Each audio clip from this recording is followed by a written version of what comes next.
Welcome back to Viva Houston. He says Hispanics are not only the silent majority, they're the invisible minority that, despite becoming the largest minority of the U.S. population. But Dr. Richard Tapia is working to change that. At Rice University, he's graduated more than double the national average of minority doctoral students. It's part of his mission, communicating the importance of education to Hispanic youth. Dr. Tapia, thank you for joining us today. It's a pleasure. I love to talk about these issues. Okay, well, let's talk about your field, math and science. Yeah. Why don't you think more Hispanics consider math and science? Okay, that's a really good point. Now, I'll start with myself, okay? I'm smart, okay? But I'm not the smartest person I know. And so I think I'm smart enough to succeed. And I think more of us have to have the attitude that, yes, we have enough talent. We can make it. We don't have to be the smartest person in the room, the smartest person we've ever known. One of my big things is always, okay, that I am good enough. I'm smart enough to make these things that I've done. Okay, that's Confidence. Certainly confidence, but to get confidence, you have to have successes, okay? So work towards successes.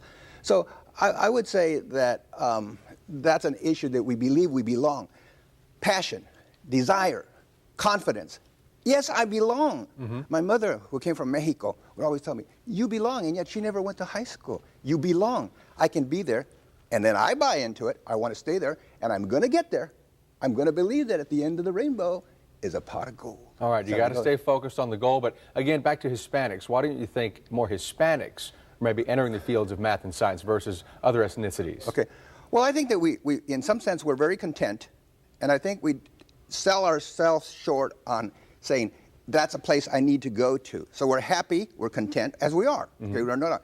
But in a sense, that stops us from aspiring to get to the level that we need to get to. And so we're talented, we need to get there, we can't. But and the lack of role models, So we don't see a lot. If I gave you percentage of Hispanic faculty on Tier 1 universities, it's less than 2%. Okay, if I gave you Hispanic presidents of Tier 1 universities, there's none. What do you think needs to happen to change that, beginning with students and then, of course, up to faculty? Buy in, have the parents convince the youth, the children, you can do it, and that's where you should go. And then more role models say, he's been there, I've been there, I've seen somebody, okay? So I think that buy into this package and then say, I can do it, and I'm going to do it, and there'll be problems along the way. I can tell you successes on this side and failures on this side, but I don't have to tell you about the failures. All I can tell you is about the successes. But I have failures, but I go past the failures. And so you say, I'm going to do it. Everybody has failures. I believe in it. I want it. The desire's there, and I'm going to do it. Role models, and it really needs to start at home with parents encouraging their kids to look at math and science as careers. Yeah, and even the kids just buying in. Kids seeing me, hopefully, and say, I have a great life at Rice University. Okay. So, and I have a great life, and I'm treated very well. All right, and you, coming back to what you were talking about, were one of the first members of your family to attend college as well. So there was a hurdle you had to get past there as well. Sure, but my mother always made us believe that we could. Si se puede. Okay. And so I have a sister who went to Stanford and a brother who went to Yale.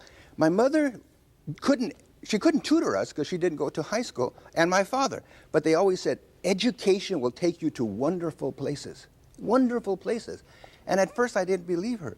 Now in my life at this age, I close my eyes and I say, Mom, you were right. So in your house, there was a constant dialogue about education, about reaching goals, and that was part of what you think parents today need to continue. Absolutely. Not how to do it, not go to this school or do that, but the general direction. That's a good direction to go. And so, my siblings and mother, we did. And we just, one step at a time, without always knowing where we were going, but one step at a time will take you to good places. That's what we believe. Why do you think the fields of math and science are such a great career for students? Because this country, the United States, the country is now fighting, keeping its edge in science and engineering. But we are the lead in the world, and we have the top education.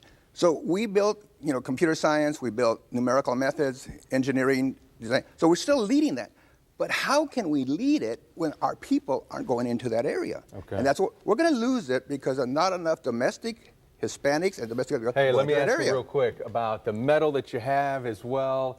And we've got this picture as well. Tell us a little bit. We know that it was a very special honor. You were named Hispanic Engineer of the Year last year and received the National Medal of Science from President Obama. We have a shot right here if we can get this at some point of you and the president, and he gave you this medal. Tell me about it. Well, it was very exciting. It's always exciting when you go to the White House and they say, ladies and gentlemen, the President of the United States, and they play Hail to the Chief. It's got to grace goosebumps on your heart. It was great, okay? What I want to do, since I'm the first Hispanic to win this award, I want to share it. I want to share it with our community. I want pride to be from the community, from Texas, from all of us. So I want this to be a symbol that we can do it. Si se puede. Si se puede. There Okay? you go. But of course it was magic at the White House. The White House is always magic. Yeah. Well, thank you very much for coming on. We All right. appreciate your Okay. inside knowledge. Thank you. A Houstonian gets a huge promotion from